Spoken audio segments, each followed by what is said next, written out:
Crystal PvP, the most powerful and the most hardest forms of PvP. Actually, the hardest form of PvP is minecart PvP. Do not look at me! I did not ask you a question! As Crystal PvP is becoming more popular, there are a lot of tactics made by different people.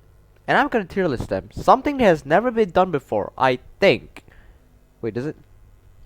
Wait, I don't think anyone does this before. Holy shit, this vid's gonna get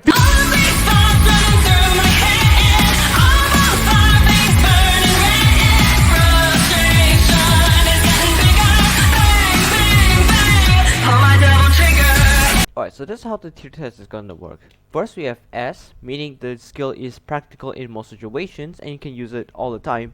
And A, it's practical in some situations, which can be very helpful. And B, which is try not to use much, but also try to use it in the same time. And C, please do not fucking use it, it's not very practical at all, and it will waste your time. Alright, with that out of the way, let's get going. Let's start with the basic double tap. What you basically do is place 2 crystals instead of 1 on the obsidian. Doesn't matter how you do it, it's either you place the block first or place the block after. It still guarantees a totem pop. S tier. The next one is called the Rocket Crystal, also known as the most powerful weapon in Minecraft, created by none other than Rasplin himself. And not to mention, this PvP tactic is actually very powerful when it comes to damage wise. So yes, S tier it is. Alright, the next skill is called Digging. The most annoying skill to ever exist. You're just being a mole, you're very vulnerable, and you're just camping. You won't expect results. C tier. The next one, probably one of the most disgusting skills other aside from digging, anchor spamming. I do not like this tactic. It's one of the most unreliable tactics you can think of. I mean, even Dr. Donut used to do this. Like normally because the anchors, if you don't place the block in front of you first, you're gonna pop both the enemies and yourself. And the most of the cases, you're gonna die because you're the one placing the block. And they're just fast toteming. Normally in this situation, they can either hit crystal you when you're anchor spamming, or they'll just die if they're absolutely garbage. Please don't use this. But it gets a B tier due to its raw power.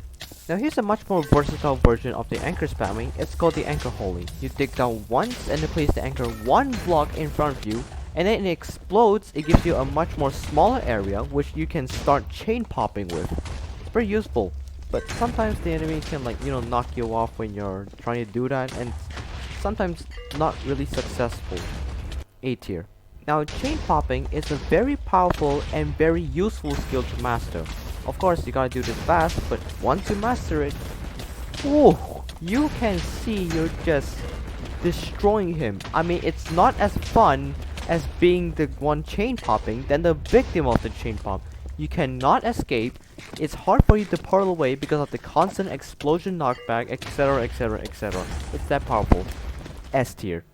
The next skill is called the Rainbow Anchor. Again, created by none other than Rasplin himself. This skill, it relies on the explosion of the anchor, knocking the enemy up, and then you crystal him to pop his totem. It's like hit crystal, but instead of the sword, you use the anchor instead.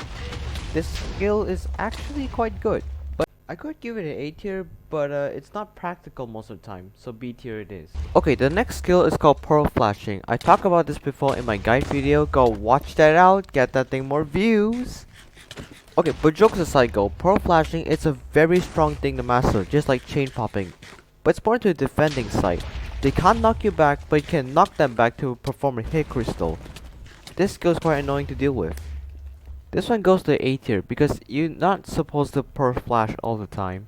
Now let's take a break from the attacking ones and let's move to the defense ones. Fast toteming. Instantly S tier. Thanks to with the constant refill of totems, the moment that you could have died, you just save yourself with the totem. I mean, I literally see someone with 20 totems. Couldn't be me. Totally not. Okay, the next tactic is called shield purling. Basically, you hold the shield up and at the right moment when you're getting chained by non-stop by some sweat art, you can just throw the pearl away to escape the chain, compared to having the fast totem and risk yourself dying. Oh, you see, that's what I'm saying. See, the shield broke crystal PvP, it ruins it all. You can't D-time and all that bullshit, man. Screw the shield, crystal PvP is ruined.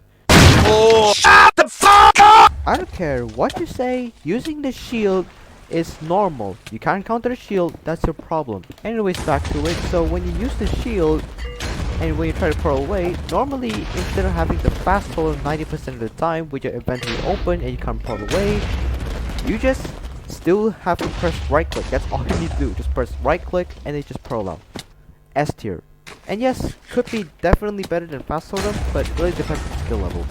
And the next one is auto hit. Has been created by none other than Marlo herself.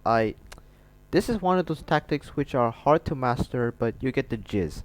And yes, it also includes the shield. This tactic I had to give it an A tier because most of the time you won't be having the shield up, and it's not accent shield, it's crystal PvP for a reason, damn it. Let's talk about potion effects, mainly slow fall. One of the most annoying, dipshit, obsolete potion effects to get ever applied on you. Like, slow fall is like a crutch just in case you don't know how to hit crystal, but then it's not really situational because you have to learn how to do it without slow fall sometimes. Doing this is a B tier, you cannot change my mind. But instead of applying slow fall, how do you apply something called weakness? Normally, a lot of pro players will want to end the game by just pulling in and then just try to hit crystal as much as possible until you just misstep. But no, with weakness, they can't do the hit crystal problem unless they switch to a sword, which kinda downgrades them a little.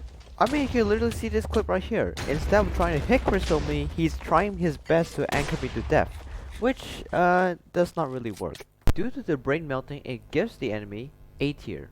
Alright, for the next crystal PvP tactic, also known as the butterfly crystal, which also known as ping pong, which also known as triple tapping. Wow, it really does have a lot of names.